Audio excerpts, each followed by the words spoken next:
Hello and welcome to Carbon Removal Newsroom. I'm Ross Kenyon, lead strategist with the Nori Carbon Removal Marketplace. Today, we have a Carbon Removal Newsroom veteran back with us, Erin Burns, Director of Policy at Carbon 180. Erin, you had the, I assume, pleasure of testifying in front of the House Science Committee's Subcommittee on Energy. Congratulations. It looked like you were holding your own in there. What took place? What were you doing? Thanks for having me on again. So last week I did testify. I will say it's my first time testifying. I worked in the Senate for a long time, so I've prepared for a lot of hearings, never been on the testifying end, which is, I think, both more terrifying but a little more exciting. So I was there to talk about a bill that is going to be introduced soon, called the Fossil Energy Research and Development Act. And this is a bill that was introduced last Congress. They're about to reintroduce it, and something we're really excited about. What exactly does the bill do? What might be its outcomes? What is it trying to accomplish? Sure. So this bill reauthorizes the Office of Fossil Energy, which is the DC way of saying that it updates how the Office of Fossil Energy operates. And so at the Department of Energy, there are several different offices, and they work on different types of technology. So there's the Office of Nuclear, and they work on nuclear. There's the Office of Energy Efficiency and Renewable Energy, and you can probably guess what they work on. The Office of Fossil Energy isn't named quite as appropriately, in my opinion. The vast majority of the work that they do is carbon capture. And that's really great. They've done a lot of really fantastic work, but the last time the structure of the Office of Fossil Energy and their carbon capture work was updated was in 2005. Obviously, the world we live in, both broadly and energy-wise, is very different today than it was in 2005. So this bill would update the structure of the carbon capture work at the Department of Energy, and I think there are three really important things that this bill would do, things that we're really excited about. One is that most of the carbon capture work at the Department of Energy to date has been really focused on carbon capture for coal plants. That's not the only place we're going to need carbon capture, and certainly in the U.S. we're going to need it a lot on natural gas plants, and even more so in the industrial sector. So things like steel and cement production, where we don't have a lot of options to decarbonize these plants right now, and carbon capture is one really important tool. So this bill would have the Department of Energy's carbon capture program work not just on coal applications of carbon capture, but also on natural gas and industrial applications. So that's one really important thing. The second thing that we're really excited about is that it would establish the first ever carbon removal program at the Department of Energy. To date, the Department of Energy spent around $11 million ever, not in 1 year, ever, on direct air capture. That is a drop in the bucket, obviously, and we need a lot more funding, especially on the heels of the National Academies of Sciences report that came out at the end of last year. We've shown, I think we're all really aware of how important an R&D component is for getting direct air capture technologies and other carbon removal pathways off the ground. So this bill would establish the first ever carbon removal program, and it would make sure that it was well funded. The third and final thing that I'll mention is the Department of Energy does have a carbon use program, but a lot of that has been focused on algae applications to date, and it's been funded at about $10 to $12 million ever. Again, $10 to $12 million a year, not ever. So a little more than direct air capture. But that's obviously not at the level that we're going to need if we're going to take full advantage of the opportunities around carbon use, or what we call carbon tech. So taking that carbon dioxide and turning it into commercial products, or using it to produce commercial products.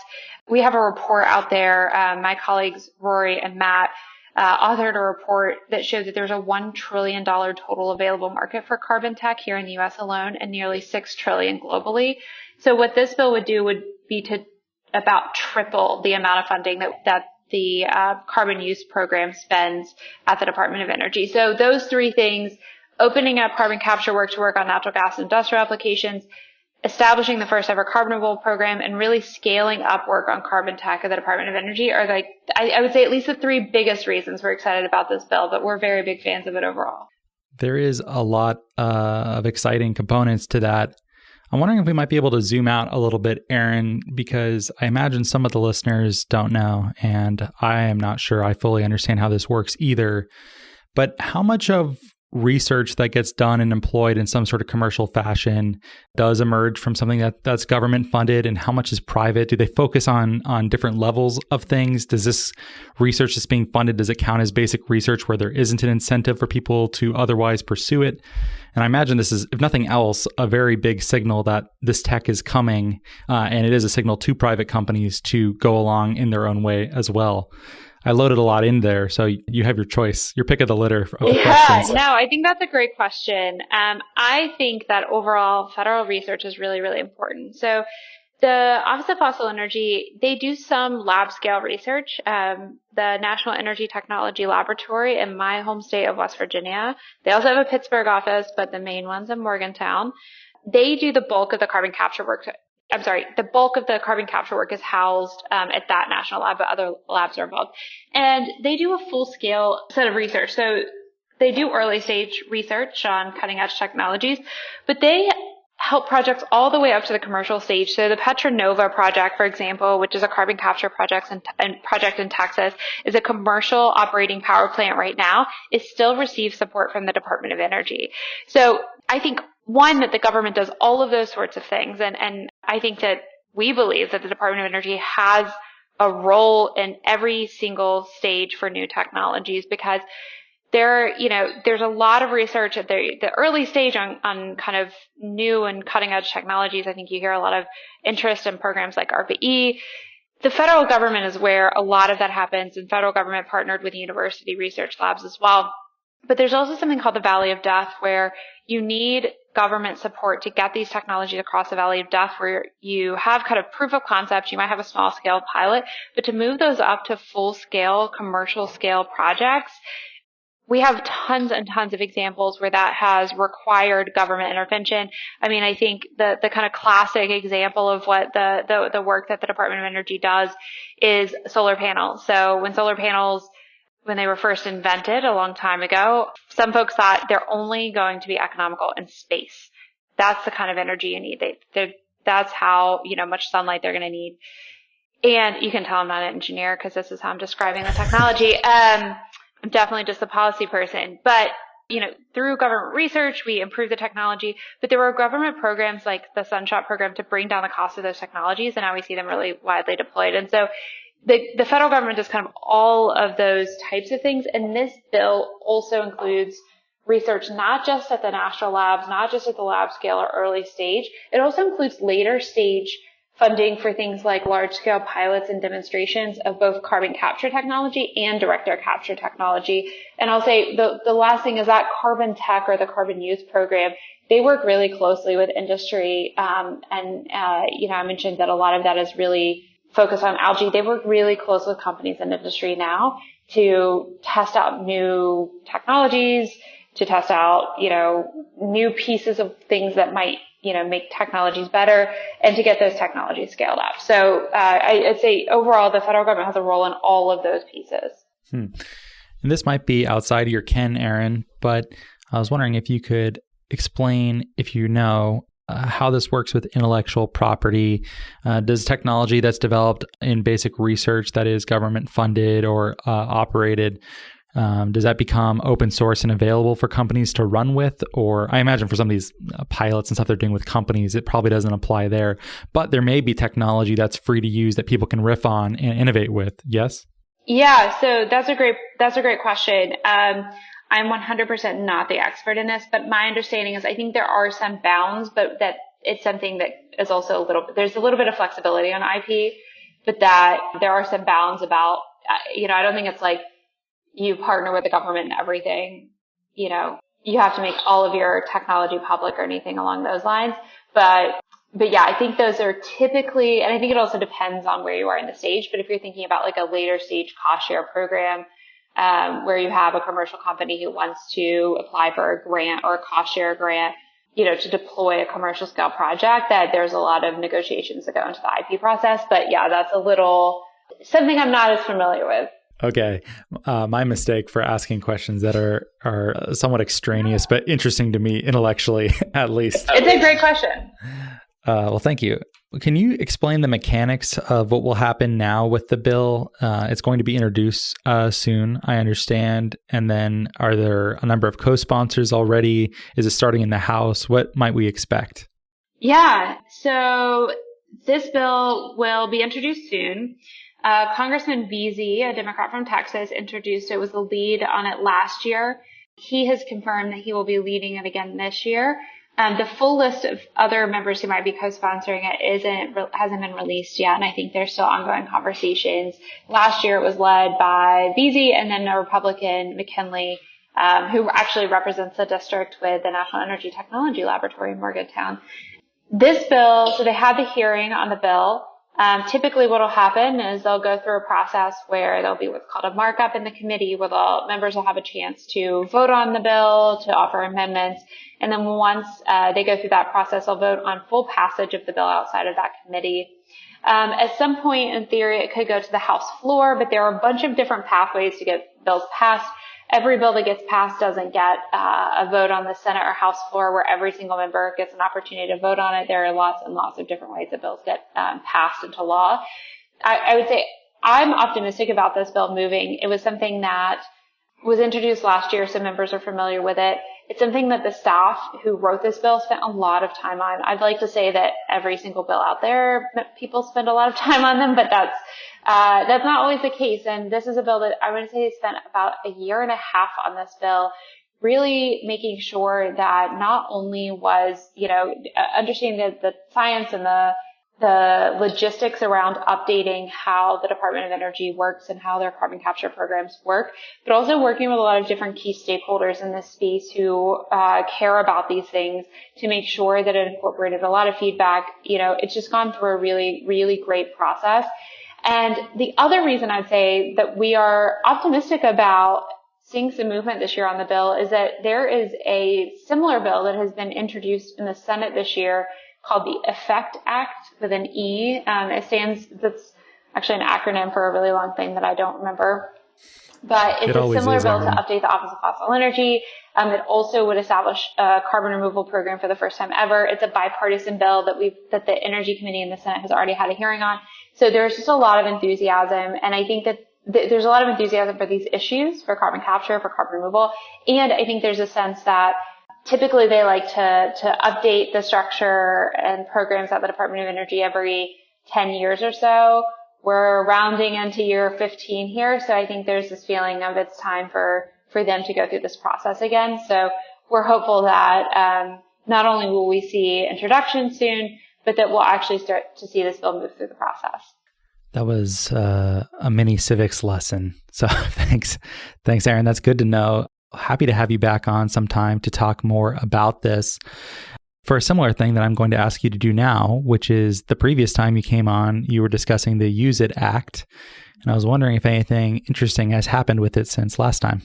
That's a great question. Yes is the answer. So this is a bill that has been introduced in the House and the Senate, would also have more money for direct air capture and for carbon use. This bill went through the committee process in the Senate, through the Environment Public Works Committee. It had a hearing, and it's actually been voted out of that committee.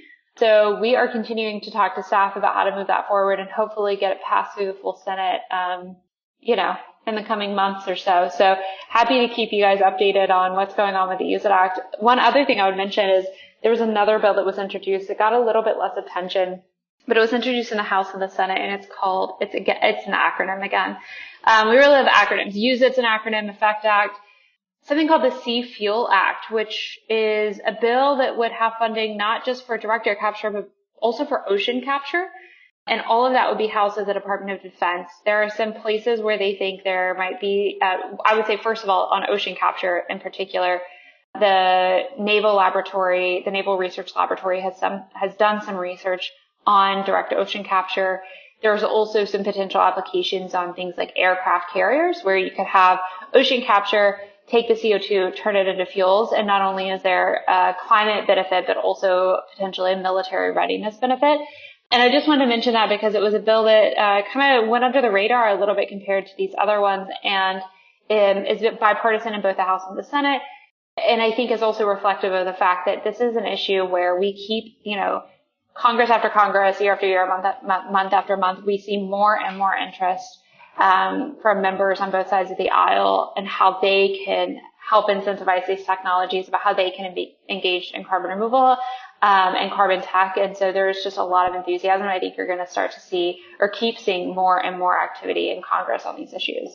Indeed. And one trend I've noticed, or at least have perceived myself noticing, though you could correct me here, is that a lot of the talk I've heard has previously been about carbon capture and use, things like fuel or being cited at coal power plants, et cetera. But in your testimony and the questions that you were being asked, a lot of them were about sequestration and true carbon removal. That seems to be new or newish. Is that correct? Definitely. I think, we've run into challenges in the past where members aren't super familiar even with carbon capture, but the ones who are members who are interested from a coal perspective. I think that really started to change with the 45Q tax credit effort, and members like Senator Sheldon Whitehouse from Rhode Island, who's a known kind of climate hawk. He gives a weekly climate talk on the Senate floor. Members coming at it from very different angles. Part of the reason he was interested as well, with the climate angle, but also they have algae industries in his state. And so I think that both as climate awareness for these technologies has been raising. I mean, I think in particular the 1.5 degree report from the United Nations IPCC at the end of last year that showed that, all 1.5 degree C pathways, virtually all of them included some degree of carbon removal. I think that combined with the fact that you're starting to see, these projects, there was the Joint Oxy Carbon Engineering announcement of their, 500,000 ton direct air capture plant. As you see these come on board, there are 80-ish, I think, projects in the U.S. for carbon tech. As you start to see these industries ramp up, I think that combined with the kind of clear climate need for these things has really gotten the attention of Congress. I think the other thing I'll say is I think they also just think it's cool, right? There are these machines where you can pull carbon dioxide out of the air and then you can turn it into things you can sell. And I think that kind of novelty factor is also really important. That seems correct to me too. So I'm happy to be confirmed in my suspicions there. So great. Well, Erin, thanks for joining us and giving these great updates. Congrats again on testifying. Thank you for having me. And I just wanted to have one shout out to make, which is just that we have a Carbon 180 newsletter and it recently got a makeover. It's called the Carbon Copy now. It is even more informative and better than before. And so at carbon180.org, you can subscribe to it. But shout out to Gianna and Elizabeth on our team who've done a really great job and updating it and making it, like I said, even better than before. And it's a terrific resource. Be sure to check that out. We've represented that thing so many times. We love it. So please go subscribe to it. Check it out. And then also, Erin, do you have Twitter handles or anything else that people should know where they can find more of your work? Yeah, that's thanks. Yeah, I'd love to plug my Twitter. I'm at Erin M as in Marie Burns on Twitter. And then you can always follow at Carbon180. We are Carbon_180. Great. Well, thank you again for being here. I'm sure it won't be too long before we have you on again. And thanks for all you're doing for carbon removal. No, thanks for having me.